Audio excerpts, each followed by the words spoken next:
Você pode abrir a sua Bíblia em Apocalipse capítulo 2.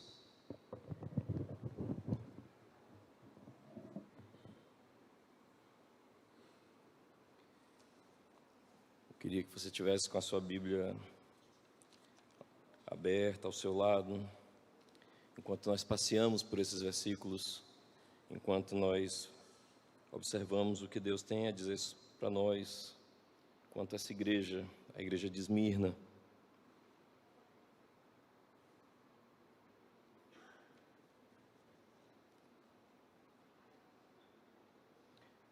Vou estar lendo a minha Bíblia na Nova Almeida, atualizada, a versão que eu tenho gostado de usar. Mas podemos também ler de outros, você pode acompanhar em outras traduções. Nós já lemos aqui em conjunto, mas eu queria ler de novo com os irmãos, para podermos chegar um pouco mais no texto. O texto bíblico nunca é, digamos assim, só mais uma leitura. E diz assim, Apocalipse 2:8: E ao anjo da igreja em Esmirna, escreve: Isto diz o primeiro e o último, que foi morto e reviveu. Conheço as tuas obras, e tribulação, e pobreza, mas tu és rico. E a blasfêmia dos que se dizem judeus, e não são, mas são a sinagoga de Satanás. Não temas, nada temas das coisas que hás de padecer. Eis que o diabo lançará alguns de vós na prisão, para que sejais tentados, e tereis uma tribulação de 10 dias. Sê fiel até a morte, e dar-te-ei a coroa da vida. Quem tem ouvidos para ouvir, ouça o que o Espírito diz à igreja. O que vencer não receberá o dano da segunda morte. Que Deus abençoe a sua palavra. Vamos orar aqui. Pai, a palavra está diante de nós. O Senhor me permitiu lutar com ela e me colocar diante do Senhor e dizer: Senhor, ensina-me com essa palavra. Então ensina-nos hoje com essa palavra aquilo que o Senhor queimou no meu coração, aquilo que tem doído por meio da Tua palavra. E aplica ao nosso coração hoje. Faz-nos, mais uma vez, terminar esse culto prostrados em adoração à beleza do Teu nome. Assim nós oramos em nome de Jesus. Amém. Então, meus irmãos, Esmirna era uma das mais belas cidades da Ásia. Ela era normalmente a parada, logo depois de Éfeso, se você viajasse por aquela área, você iria para Esmirna.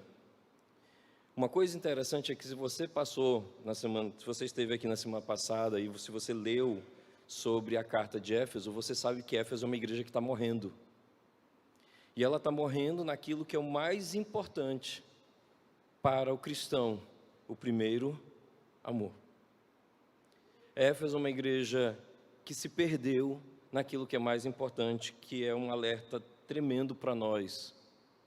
Esmirna não está passando por isso. Esmirna é uma das duas, junto com Filadélfia, é uma das duas únicas igrejas que é louvada pelo Senhor, completamente louvada. E se eles viviam num ambiente muito difícil, porque enquanto Éfeso, se você que leu Atos se lembra, né? Viva a grande Diane de Éfeso, Esmirna era devota, uma cidade inteira devota, e aqui quem se lembra das aulas de arte, das aulas de cultura grega, sabe de quem eu vou falar. Ela era uma cidade inteira devota a Dionísio, o deus da festa, o deus do vinho, o deus das celebrações ilimitadas, o deus de uma igreja entregue ao prazer, de uma cidade, na verdade, entregue ao prazer. Então era uma cidade que estava debaixo dessa visão. E você tem uma igreja que, pelo que tudo indica no nosso texto, estava sofrendo algo muito parecido com o que ocorre em alguns lugares onde irmãos nossos vivem hoje. Por exemplo, o Egito, tá? O Irã, onde há crentes, onde há cristãos, só que são vistos como cidadãos de segunda classe. Nos países muçulmanos mais livres, ou seja, aqueles que permitem fés diferentes das suas, desde a Idade Média há um costume que é cobrar impostos para que essa pessoa viva a religião dela. E junto com essa cobrança de impostos, sempre tem uma pressão social, uma pressão que uma vez eu estava lendo sobre irmãos nossos que moram no Egito, que não conseguem crescer socialmente, que não conseguem ir na universidade, não conseguem ascender a certas posições e empregos na área pública, sendo eternamente tentados com a seguinte palavrinha: se você se converter ao mundo muçulmano, todos esses impedimentos acabarão. Se você se tornar muçulmano, os seus filhos não dormirão na pobreza.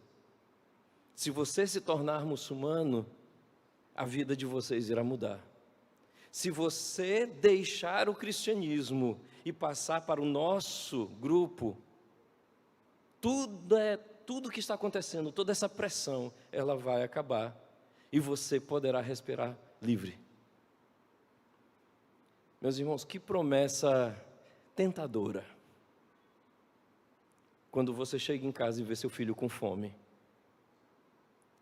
A foto que eu vi era de cristãos sendo lixeiros, catadores no Egito. Os filhos, nossos irmãos também, filhos de crentes, deitados em cima de sacos de lixo. E a palavra do pai era: se eu negar a fé, se eu deixar de ser cristão, eu saio daqui amanhã. Eles me deixam ir para uma casa melhor, para uma vida melhor, mas eu não deixo o meu Senhor. Você que é que nem eu, que é pai, você sabe o quanto isso é difícil. Você deixaria seu filho chorar de fome para manter a fé? Você deixaria tudo por Cristo? Esmirna passa por essas pressões e passa com ênfase. Há uma coisa muito interessante no texto bíblico, e a NAA é muito feliz com isso, é que se você estudou a língua portuguesa, você sabe que não tem vírgula e. Você sabe que é, por exemplo, eu, você, ele e fulano. O e é só no final. Dá uma olhadinha se a tua Bíblia tem isso comigo. Diz assim: conheço as tuas obras, lá no versículo 9, vírgula, e tribulação, vírgula, e pobreza. Isso daí para mim é um dos erros gramaticais mais bonitos que criaram no português para representar a força do texto grego. O Senhor conhece tua vida por inteiro, as obras da tua mão. O Senhor conhece cada tribulação que você passa, e o Senhor conhece o seu estado atual, como você se sente. O Senhor conhece isso completamente. O Senhor não deixa uma área da nossa vida sem sua supervisão, sem seu cuidado, sem sua proteção. É maravilhoso ver isso, mas eu quero desde o começo chegar a esse ponto. Então nós temos Éfeso, uma igreja que está numa situação perigosa espiritualmente, extremamente perigosa. Não somente, por exemplo, nós que somos aqui meia idade no cristianismo, nós lembramos de uma música que diz: eu quero voltar ao primeiro amor. Você sabe o quanto é perigoso perder o primeiro amor, o quanto é perigoso continuar vivendo o cristianismo empurrando com a barriga. E por vezes nós precisamos ser despertados. Você sabe, por exemplo, se você que já é mais nutrido na fé, já mais antigo, o Arthur W. Pink, um grande pastor, no livro chamado Santidade, ele diz que aquele cristão que depois de 20 e 30 anos acha que não precisa cantar tal qual estou, eis-me Senhor, pois o teu sangue remidou, verteste pelo pecador, Salvador, me achego aqui, ele está em perigo. Até o final da nossa vida, nós precisamos nos achegar a Ele. E às vezes Deus permite formas muito radicais de se achegar, muito dolorosas de se achegar. E aí diz o texto aqui, o anjo da igreja em Esmirna escreve, o Deus que conhece a igreja, o Deus que escreve ao pastor dessa igreja, escreve: isso diz o primeiro e o último, em outras palavras, aquele que é tudo.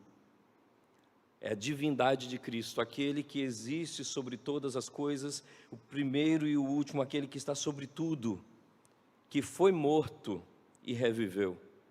Isso daqui é uma das... Normalmente a Bíblia tem cartadas lindas que não falam muito com a gente, mas com aquele pessoal que era da cultura grega fala demais. Eu sempre comento com os meus alunos que um dos momentos mais bonitos da Escritura no Evangelho para mim é quando Jesus vira e repreende o mar e repreende os ventos, e o vento e o mar lhe obedecem, e os discípulos ficam: meu Deus, que homem é esse? Quem é esse que até o vento e o mar lhe obedecem? Para nós é o vento e o mar, mas se você lembra da cultura grega, Zeus e Poseidon não são nada diante de Jesus Cristo. O grego lê isso e diz: o que, rapaz? Jesus Cristo, acabando de acordar, comanda sobre tudo isso, comanda sobre tudo isso. E nessa igreja que tem uma festa de um Deus, que na festa desse Deus o sacerdote representa uma morte, uma ressurreição, como se Dionísio fosse um Deus ressuscitado, o nosso Deus diz, aqui diz o primeiro e o último, o que realmente foi morto e que realmente ressuscitou. Essa ênfase que está no texto original. Não é Dionísio, não é um mito, não é uma narrativa. Nós servimos a um Deus vivo, que morreu e ressuscitou. Por isso ele pode prometer a coroa da vida. Por isso ele tem na mão dele as chaves da morte. Aquele que tudo vence, aquele que a morte não pôde reter. A morte não pôde reter. Então, esse Senhor que foi morto e reviveu, que de fato tem a chave da morte e do Hades nas suas mãos, ele diz para a igreja as seguintes coisas: conheço as tuas obras, conheço aquilo que tu fazes, eu reconheço que tu és uma igreja viva, que dá testemunho, e tribulação, os teus apertos, as tuas opressões, o que você tem sofrido, e pobreza. E aí aqui, irmãos, em pobreza aqui é praticamente mendicância, é aquilo que eu comentei. Você imagina você ser oprimido, você ser perseguido, você ser apertado socialmente, porque você tem que lembrar o seguinte: para o Império Romano, os judeus eram chamados de religio licita, religião permitida, o cristianismo não. Então não somente os cristãos eram perseguidos, como os judeus denunciavam os cristãos, dizendo: não são dos nossos. Não são dos nossos, não são. Enquanto dizer: você é da seita do Nazareno, mas não são dos nossos. O judeu era o primeiro a empurrar e dizer: não são dos nossos. Para quê? Para que os cristãos fossem mais rapidamente perseguidos. Porque o judeu não era. Era permitido que ele fosse. E aí então, essa tribulação, esse aperto, essa dor, essa opressão, ela chega ao ponto de dizer que os nossos irmãos dessa igreja aqui estavam caindo quase na mendicância, mas há uma palavra do Senhor sobre eles: mas tu és rico. E se você conhece Apocalipse, você lembra da outra igreja que era o contrário, de Laodiceia. Vocês acham que vocês são ricos, vocês têm muita coisa, mas eu quero dizer que vocês são pobres, cegos e nus. Vocês acham que são muita coisa, mas diante de mim não há nada do que vocês podem trazer. Então, nosso Deus, irmãos, Ele sabe o que fazemos e o que sofremos. Ele sabe o que nós podemos controlar e o que nós não podemos controlar. Ele sabe como realmente somos. E uma das coisas mais lindas desse texto aqui, desse verso, é que as afirmações de Deus nos reafirmam diante da vida. O que isso quer dizer? Isso quer dizer que em cada momento da sua vida, você pode dizer algo para você que o seu coração afirma, mas que a palavra de Deus não afirma. Então, se alguém aqui alguma vez pensou, coisa muito normal na juventude: eu não sou ninguém. Eu estava uma vez com o meu mentor, eu tinha 18 anos. Eu virei para ele e disse: eu estou tentando ser alguém. E ele, como um homem de Deus muito sábio, ele disse: desde que Jesus chamou teu nome na eternidade, você já era alguém. A minha vida não presta. E o Senhor diz: nem olhos viram, nem ouvidos ouviram, nem jamais penetrou em coração humano o que Deus tem preparado para aqueles que o amam. As afirmações de Deus reafirmam o nosso coração. Você pode estar cansado, você pode estar quebrado, você pode estar perseguido, você pode estar se sentindo a pior pessoa do mundo. O que você precisa é que Deus reafirme e realinhe o seu coração. Porque mais do que qualquer coisa, a perseguição, a tribulação e a dor, elas não quebram fora. Você que já passou por perrengues na vida, perrengues pesados, vocês sabem que o problema não é quando ele quebra fora, o problema é quando ele quebra aqui dentro. Quando você desaba e ninguém está vendo, quando você desaba e seus filhos não estão vendo, é ali que dói, é ali que Deus precisa realinhar a sua vida. É ali que você sai com a palavra do Senhor. Quem se lembra do profeta Elias, quando o profeta Elias está lá na caverna em depressão e vira para Deus e diz: por que estás aqui? Ele diz: Senhor, sobrou somente a mim. Ele diz: não fales isso, não sobrou somente você. Deus mais uma vez realinhando as nossas quebras, os nossos desvios, as nossas imperfeições, porque se existe alguém que sabe quem realmente nós somos, é Ele. Às vezes, você pode se achar a pessoa mais quebrada hoje nesse lugar. O que você precisa é simplesmente voltar a acreditar naquilo que o Senhor diz para você. Creio que todo mundo aqui conhece a história de uma escrava egípcia que se tornou concubina. E essa escrava egípcia que se tornou concubina, ela acabou gerando um filho do seu senhor, e esse filho se tornou o primeiro filho do seu senhor, o filho da velhice dele, só que não era o filho prometido. Alguns aqui já devem saber o nome dessa moça, chamada Agar. E por questões da casa, questões de poder dentro da casa, ela foi mandada embora com absolutamente nada. E ela coloca o filho dela no arbusto, chorando de fome. Ela senta em outro para não vê-lo morrer. E ela faz uma oração que quebra qualquer um. Ela diz: Senhor, Tu és o Deus que me vê. Tu és o Deus que me vê. Meus irmãos, se você está diante de tribulação, de dor, de pobreza, e o Senhor diz para ti: tu não és isso, Ele é o Deus que te vê. O quanto cada um de nós vai precisar disso em cada momento da vida. Porque não só você vai sofrer pressões do sistema, de crenças, você também vai sofrer pressões de pessoas. Continua comigo aqui. O texto diz no resto do versículo 9: e a blasfêmia dos que se dizem judeus e não são. Meus irmãos, isso daqui é tão sério hoje, tão sério, porque essas pessoas se dizem judeus, se dizem crentes e não são a sinagoga de Satanás. Esse texto aqui mexeu tanto comigo, porque blasfêmia aqui significa injúria, injúria caluniosa. E essa ideia desse texto é que há mensagens que competem com a mensagem de Deus. Eu me lembro de um dia que o pastor aqui estava pregando, e o pastor teve a experiência, que há muitos anos eu não tenho, porque exatamente me dá o que a gente chama no meu interior de gastura. Quem aqui é maranhense raiz lembra disso, a sensação de que algo está errado.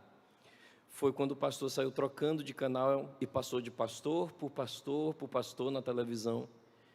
E todos eles pregando heresia, todos eles pregando falsidade em nome de Cristo. Todos eles pregando coisas que são, até um descrente diria coisas mais bíblicas do que eles. Eu já fui em um lugar, por exemplo, em que a pessoa disse: vire para o irmão ao seu lado. E quem aqui conhece as pessoas daqui de São Luís, eu estava ao lado do saudoso Rubem Mucama. Vire para a pessoa do seu lado e diga: não há nada no universo mais precioso do que você. Você imagina eu virando e dizendo para a pessoa do meu lado isso na igreja? Não há nada no universo mais. E eu pensando: Jesus Cristo ficou onde? Aquele que é mais formoso, mais belo, mais poderoso, mais perfeito do que tudo que há no universo. Aí eu virei para a pessoa do seu lado e veio para mim uma inspiração popular. Virei para Rubinho Mucama e disse: você não vale nada, mas eu gosto de você.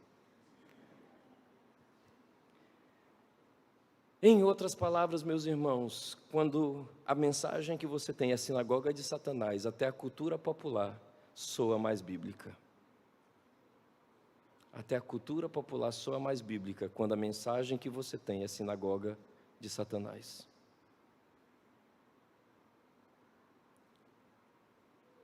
Então é uma blasfêmia dos que se dizem, porque essas mensagens competem com a mensagem de Deus. Normalmente essas mensagens são uma resposta fácil aos nossos problemas. Faça isso e será aceito. Há um novo livro lançado agora, cujo título é Como Ganhar o Mundo Sem Perder a Sua Alma. E eu pensei, meu Deus, em nenhum momento Jesus disse isso. Jesus disse que aquele que ganhar o mundo perderá a sua alma. Não existe e, existe ou. Não é Deus e o mundo, ou Deus ou o mundo. Mas a religião que trabalha dessa forma, ela tenta te dar o melhor do que ela consegue. Tenha Deus, tenha o mundo, tenha as duas glórias. Imagina, nem o diabo prometeu isso para Jesus, eu te dou todas as glórias desse mundo se tu deixares a tua. Se tu fores me adorares, se tu me servires, se tu se colocares nos meus pés. Mas a gente quer os dois. É o nível de sinagoga de Satanás. É uma resposta fácil aos nossos problemas. Parecem autênticas às vezes, e o pior é que elas têm capilaridade, elas chegam ao ouvido das pessoas, elas tocam, e elas têm seguidores. Porque aqui a sinagoga significa uma reunião. Essa sinagoga significa que eles estão reunidos sim, mas que por ser de Satanás apontam para caminhos distantes do Evangelho. E não só apontam para caminhos distantes do Evangelho, como perseguem o Evangelho. E a consequência disso é destruição. Está levando as pessoas, como Jesus Cristo disse, é um cego que guia outro cego. Os dois cairão no abismo. Então, se você chega num lugar em que a mensagem de Deus é trocada por um evangelho fácil, simples, palatável, resumível, e que não diga, você precisa morrer, algo está errado. Algo está completamente errado. Por quê? Porque a promessa de Jesus para essa igreja aqui, que já está sofrendo tanta pressão, e essa tentação satânica de você não precisa passar por isso, basta você pular para o nosso grupo. O versículo 10 vem uma promessa e uma fala do nosso Deus, um imperativo enfático: nada temas das coisas que hás de padecer. Meus irmãos, eu briguei tanto com essa palavra. Estava comentando com o pastor no domingo, eu briguei tanto com essa palavra. Senhor, por quê? Por que o Senhor colocou na tua palavra esse pedacinho, coisas? Porque uma coisa é algo que você não define. Você sabe duas coisas sobre esse versículo bem aqui. Que o que nós vamos enfrentar serão diversos, está no plural, serão coisas desconhecidas, serão coisas incompreensíveis. Não seria mais fácil, eu brigando com Deus, né? Senhor, não seria mais fácil eu saber o que eu iria passar? Não seria mais fácil eu saber que é tribulação, é tentação, é provação? O Senhor não podia ter sido mais específico? Eu briguei com isso, meus irmãos. Eu disse, Senhor, por que coisas? E também, por que no plural? Não dá para ser apenas uma? Mas o Senhor disse, olha, primeira coisa, vai acontecer, hás de padecer. Segundo, serão coisas, não será apenas uma coisa. E terceiro, será desconhecido, incompreensível. E a resposta que eu posso dizer para você que Deus colocou no meu coração é porque a ideia do Senhor não é, a ordem não era entender, mas confiar. Então, se você está diante de algo que você não entende, você está passando por algo que você não entende hoje, É porque a ordem não é entender, a ordem é confiar. Nada temas das coisas que hás de padecer. Elas vão acontecer. Elas serão plurais, desconhecidas e às vezes até incompreensíveis. Mas você não foi chamado a compreender agora, você foi chamado a confiar. Confia no Senhor. Não te estribes no teu próprio entendimento. Confia no Senhor. Ele sabe o melhor. Ele é o primeiro e o último. Ele esteve aqui antes do universo ser formado e Ele continuará eternamente. Ele é o Senhor. E há um consolo aqui. E tereis uma tribulação de 10 dias. Todo mundo quer essa coisa, quando vai para a numerologia, todo mundo quer, mas a questão aqui é, Deus deu limite. É isso que significa. Comentaristas disseram que é muito tempo, comentaristas disseram que é pouco tempo, mas os grandes comentaristas todos disseram, não é que Deus está dizendo o número de coisas, Deus está dizendo, tem limite. Não se preocupe. As nossas tribulações que vamos passar, as nossas provações, elas têm limite. O diabo lançará, ele diz assim, o diabo lançará alguns de vós na prisão. Esse daqui é o que eles vão sofrer. Mas haverá um limite. E há uma ordem, ser fiel. Mostra-te fiel até a morte. Então, a chave da vitória, nesse versículo aqui, não é o tempo da provação ou o tempo que você vai enfrentar, mas como você se coloca diante do evento.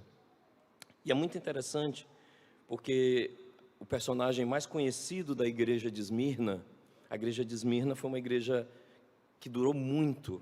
Nos registros históricos, até o século VII, havia representantes da igreja de Esmirna entre os bispos nos concílios. Isso é muito importante para nós pensarmos daqui a pouco.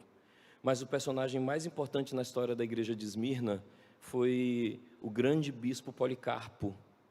Não sei se você já conhece a história dele, ele mexe muito comigo. Eu amo a história do bispo Policarpo. Primeiro, ele foi discípulo do apóstolo João, ele foi colocado na igreja de Esmirna. Quando ele estava bem velhinho, depois de 86 anos de convertido, ele tem um sonho. Ele está deitado, ele acorda, chama os irmãos e diz, eu tive um sonho e o meu travesseiro estava pegando fogo. Eu já sei de que tipo de morte eu vou morrer. Eu serei queimado. No livro dos Mártires, diz que os soldados então foram, a mando do imperador, para a casa de Policarpo. Policarpo já estava esperando por eles. Policarpo diz, vocês que vieram para me levar? Aí eles, sim. Vocês já comeram? Foi a pergunta do bispo. Vocês já comeram? Eles disseram, não. Vocês aceitam jantar primeiro? Aí, segundo o livro dos Mártires, ele orou com aqueles soldados e foi levado para a fogueira. Mas antes de ir para a fogueira, o representante o chamou, porque havia esse espaço de tempo para negar a fé. Era bom para o Império Romano, que olhando a fogueira preparada, olhando a estaca preparada, olhando a cruz preparada, aquele cristão sentisse medo e negasse a fé. E ele, como Policarpo era bem idoso, ele chegou, venerável Policarpo. Eu te peço, nega a Cristo. E vem uma das frases mais lindas da história do cristianismo. Durante 86 anos, ele tem sido fiel. Por que que, por conta de um momento, eu vou rejeitar o meu Senhor, que durante 86 anos foi fiel a mim? Durante 86 anos, ele me foi fiel. Por quê? Por causa de uma dor, eu vou rejeitar o meu Senhor, que foi fiel a mim. E aí os irmãos da igreja ficaram perto e diziam, Policarpo, seja varonil, seja varonil. E lá aquele homem foi recebido nos braços de Jesus. Ser fiel até a morte, e dar-te-ei a coroa da vida. A chave da vitória não é o tempo que resistimos, mas como nós nos portamos quando o evento principal é: se você negar a tua fé, você terá uma vida mais fácil. Se você negar a tua fé, as coisas não serão tão complicadas. Se você deixar de ser cristão, tudo será mais fácil, teus amigos vão falar melhor com você, você conseguirá melhores contratos, tudo irá bem. Só basta uma coisa, é só você negar. E o Senhor diz o quê? Ser fiel até a morte. E eu te darei a coroa da vida. Eu te darei a própria vida. Quem tem ouvidos para ouvir, ouça o que o Espírito diz às igrejas. O que vencer não receberá a segunda morte. Ou em outras palavras, só sofrerá a dor da primeira, estará nos braços de Jesus. Você vai ter uma picadinha, tá? Mas o máximo que a morte pode fazer, o máximo que ela pode te fazer, é você fechar os olhos aqui e abrir os olhos e ver Jesus Cristo. Ser fiel até o fim. É isso que a igreja de Esmirna ouviu. Mantenha-se, ande com Ele até o fim. E a vida está nos esperando. E a vida está nos esperando. Eu vi um testemunho, o testemunho da irmã Lídia, uma irmã de oração, que tem sido muito conhecida, e ela disse que a mãe dela morreu com ela muito pequena. E eu repostei esse testemunho. E a mãe dela disse: minha filha, eu estou indo ver Jesus. Sabe o que quer dizer isso para uma criança? Estou indo ver Jesus. E tudo que eu quero é que você conheça Jesus para você me encontrar lá. Eu estarei te esperando. E ela diz: aquilo me marcou tão profundamente, que tudo que eu quero na minha vida é continuar servindo o Senhor, porque eu sei para onde eu vou. Se existe algo lindo, que escandaliza o mundo, que faz com que o mundo fique boquiaberto, embasbacado, é como um verdadeiro crente morre. Não existe coisa mais bela no mundo. Eu já vi mortes de crentes das coisas mais lindas do mundo. Uma irmã que nunca ouviu falar em John Wesley, porque John Wesley fez isso. E ela, uma das mulheres que eu conheci com os joelhos de camelo, os joelhos dela tinham 2 potocas de oração. Ela deitada na rede, terminando, entregando a vida para o Senhor e colocando os 2 dedos na garganta e dizendo: canta, que eu vou morrer cantando. Não tinha mais fôlego, mas ficava com o dedo aqui dizendo: eu vou morrer cantando.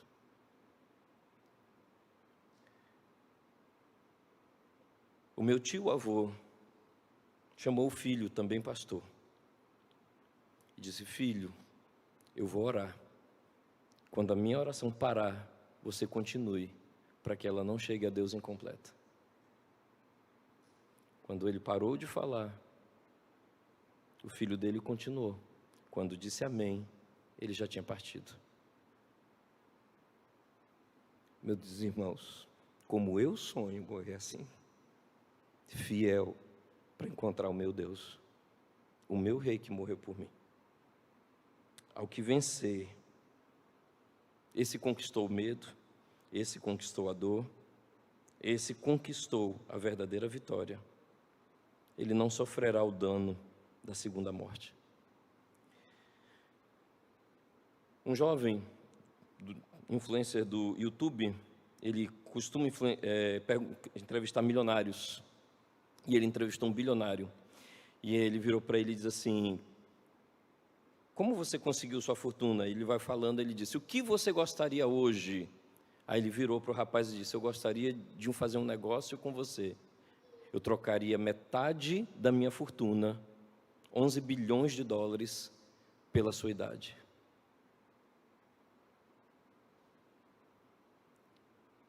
Ele com quase 70 anos e o jovem com 25. Eu trocaria metade da minha fortuna pela tua idade. Qual é o maior sonho de um milionário? É ter vida eterna. Eles tentam isso até hoje, criogenia, um monte de coisa. Pelo que ele trocaria metade de sua fortuna? Por viver mais tempo aqui. porque ele não sabe o que o espera lá. Nós temos uma coroa para receber. De que adianta ganhar o mundo inteiro e perder a alma? Eu quero minha alma guardada com Cristo.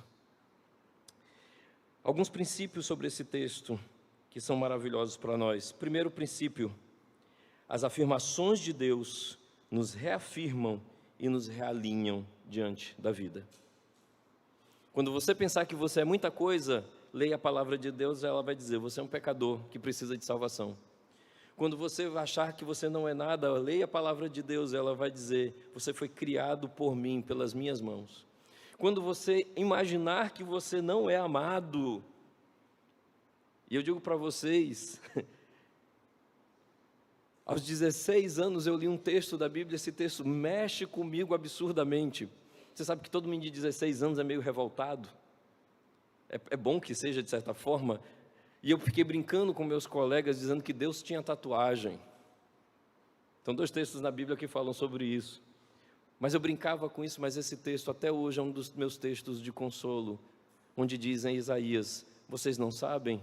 Eu marquei vocês, o nome de vocês, na palma da minha mão.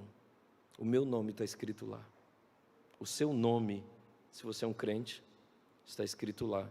E não há quem tire, não há quem apague, não há quem leve, não há quem faça qualquer coisa, porque está lá. E ninguém toma da mão dele. E eu, lendo a Bíblia, era perto do texto que dizia que o Senhor mediu os oceanos com as palmas das mãos. E eu pensei: Senhor, realmente ninguém toma, ninguém tira. As afirmações de Deus nos reafirmam diante da vida. A vida tem seus vai e vem. A palavra do Senhor sobre nós é única. A outra coisa é que ninguém é mais próximo de Satanás do que aqueles que se dizem crentes sem o ser. Ninguém é mais próximo de Satanás do que aqueles que se dizem crentes sem o ser. Lutero dizia que o pregado, o porteiro do bordel, é melhor do que um pregador que não prega a verdadeira palavra de Deus. Eu concordo com ele, porque ele joga a pessoa no inferno, ela achando que está tudo bem. Caso vocês não saibam, eu tive uma treta com um pregador de prosperidade alguns anos atrás, por meio do Instagram. E ele disse: você que não sabe, várias pessoas saíram da minha igreja com a vida refeita, com os casamentos refeitos, com a vida feliz, com a autoestima realocada. Isso é o que a igreja faz. Aí eu tive que dizer para ele: as pessoas saíram com a autoestima maravilhosa e foram para o inferno, porque o que a igreja faz é pregar a salvação. Então, lembram quem é velho aqui? Agora vai ser um momento velho. Lembram de Denorex? Tem cheiro de, parece com, mas não é. Tem cheiro de igreja. Os jovens ficaram olhando assim, não lembram disso. Então aqui é o pós-40, pós-35, 40. Se você sabe disso, na sua casa tem Dorflex, tá? Então, tem cheiro de igreja, tem cara de igreja, parece igreja, mas não é igreja, é sinagoga de Satanás. E ninguém é mais próximo de Satanás do que aqueles que se dizem crentes sem o ser. A ordem não é entender, eu vi alguns anotando, mas o quê? Confiar. E Deus usa tentações como provações para que sejamos aprovados. E a minha última aplicação, meu último princípio antes das aplicações, é perder tudo até ter a Cristo. É a vitória de somente ter a Cristo. E Cristo basta. Cristo basta. Aplicações, meus irmãos, para nós, pais e mães, você que é pai e é mãe, ore, clame e peça. A igreja de Esmirna, como eu comentei, ela formou gerações de bispos, de representantes nos concílios. E eu digo para vocês uma coisa que esse texto me lembrou, que o nosso legado enquanto pais ou mães repousa em como reagimos ao sofrimento diante dos nossos filhos. Você sabia que Deus vai te dar dias péssimos na sua vida e no seu casamento, para que seus filhos vejam como você reage, porque eles precisam aprender, e os professores deles somos nós. Você vai falir, Deus não pode permitir. O casamento vai ficar por um fio, Deus pode permitir. Não para que se quebre, não para que se perca, mas para que os filhos, os nossos filhos, vejam como crentes repousam em Deus para resolver toda e qualquer circunstância. Então lembre-se disso, do mesmo jeito que as dores de Esmirna formaram gerações de bispos, é nossa atitude diante do sofrimento que vai mostrar para os nossos filhos como crentes andam, como crentes são, como crentes se portam diante do dia bom, mas também diante do dia mau. Para quem é mais jovem aqui, e jovens adultos, o mundo te pressionará de todas as formas para abandonar a fé. O que você fará? Da pessoa que uma vez pegou a minha agenda quando eu era adolescente, tinha assim, agenda evangélica, ela fez assim, ixi. A pessoa que riu quando eu estava com a Bíblia. Ou o meu melhor amigo, na época da minha conversão, que disse, não dura 3 meses. As pessoas te pressionarão a dizer que a vida delas é melhor do que a sua. Ou uma vez que eu entrei num carro de professores para pegar uma carona, e o professor lá que estava dirigindo disse, para onde nós vamos? Eu dava aula à noite, escola Bacelar Portela, morava no Bequimão, aí eles iam passar lá pelo Maranhão Novo, quem conhece a cidade, e aí eles estavam comentando assim, para onde a gente vai agora? Para onde a gente vai beber? Aí o cara que me convidou, que sabia que tinha uma vaga no carro, disse, não, só deixa Maltos ali no Maranhão Novo, que aí eu ia andando até o Torre do Sol. E aí o cara disse, por que ele não vai com a gente? Ele disse, não, cara, ele é crente, ele não vai com a gente para essas coisas. E aí a resposta do colega que estava dirigindo, ele tem que ser batizado em adultério. É esse tipo de coisa que você... Eu disse, não, por favor, pode me deixar no lugar combinado. Ah, você não sai para beber com a gente? Não, não saio para beber com vocês. Aí um outro colega meu chega para mim e diz assim, ei, como é que tu te resolve com o estresse da vida? Não vale dizer oração. Aí eu olhei para ele.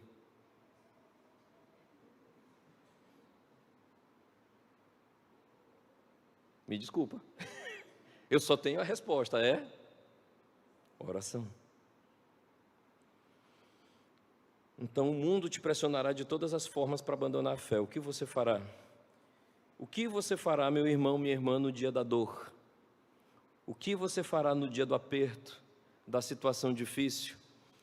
Quem aqui já passou pelos dias em que você não consegue respirar à noite e acorda no meio da noite e está tudo tão doloroso, tão difícil que a única coisa que você pode fazer é jogar tudo para o alto ou se agarrar a Jesus Cristo? O que você fez? Agarre-se a Jesus. O mundo entende um religioso, isso quem diz é o pastor John Piper, o mundo entende um religioso que é abençoado e adora, mas é loucura para o mundo aquele que sofre e ainda assim adora. É muito fácil para o mundo entender você ser abençoado e mostrar seu carro novo e dizer, o Senhor me abençoou. Agora, ver um homem de Deus, como eu vi, um homem que passou 50 anos no álcool, na farra, trabalhava na Telma, quem lembra disso, recebia o saláriozinho em dinheiro no caixa da empresa no final do mês, pegava metade do salário e botava dentro do sapato, para a mulher dele não ter acesso à metade do salário, entregava a outra metade para a mulher, que já ficava na porta esperando, e aí dizia, mulher, eu vou bem ali comprar um cigarro, e sumia 3, 4 dias, até o dia que ele apanhou na rua e chegou em casa praticamente deformado, e a filha dele olhou para ele e disse, filha, dá um abraço no pai, e ela não entrou no quarto, porque ela ficou com medo do rosto dele, deformado, e ele disse, eu nunca mais vou beber. 3 anos depois ele estava entrando numa igreja se convertendo, e eu vi esse homem fazer algo que eu disse, Senhor, se isso acontecer comigo, que Deus me livre disso, me dá essa força. O filho dele morreu aos 27 anos de um problema cardíaco congênito. O que ele fez com o filho morto no caixão aqui? Ele pregou o evangelho para as pessoas. Ele disse: vocês me conheceram como alcoólatra, como cachaceiro, como uma pessoa difícil. Eu venho para cá para falar de Jesus Cristo. E aí ele falou uma frase que eu nunca esqueci. Vocês acham que eu perdi meu filho cedo? Eu agradeço a Deus cada dia que Ele me deu com meu filho. E agora peço a Deus forças para entregar meu filho ao final. E eu pensando, sabe qual foi a primeira coisa que ele ouviu quando ele se converteu, pastor? Foi a mulher dele: eu preferia quando tu era cachaceiro, porque pelo menos a gente ia para as festas, agora tu só quer ir para a igreja, porque ele se converteu primeiro que a mulher dele. A pressão está lá, de todos os lados. Mas o mundo entende um religioso que é abençoado e adora, mas é loucura para o mundo aquele que sofre e ainda assim adora. O que você realmente espera da nossa mera peregrinação nessa terra? Eu espero uma promessa. A minha promessa depois dessa peregrinação está no livro de Apocalipse, onde o Senhor, meu Deus, diz para nós: Ele secará dos nossos olhos toda lágrima. Que Deus nos abençoe. Amém.